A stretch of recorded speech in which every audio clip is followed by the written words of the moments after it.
అగర్తావ్యో సంపృక్తౌ అగర్త పతిపత్తే జగత పితరువంది పార్వతీ పరమేశ్వరు ప్రకృతి పురుషులైన ఆది దంపతులైన శివశక్తి స్వరూపులైన చక్రేశ్వర స్వామిని హృదయ మందిరంలో ధ్యానించుకొని అఖండ శివనామ సప్త బోధన్ పట్టణంలో జరుగుతున్నది. ఇది ప్రథమ రోజు.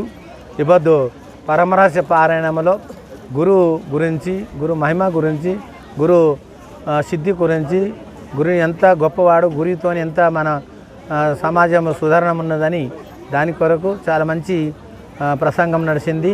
అటువంటి భక్తులందరూ గురుని యొక్క మహిమని తరించారు. చాలామంది మహిళలు, పురుషులు చాలా అధిక సంఖ్యలో వచ్చి ఈ కార్యక్రమంలో పాల్గొని తన జీవితం సార్థకం చేసుకున్నారని చెప్తూ ఈ యొక్క ఉపన్యాస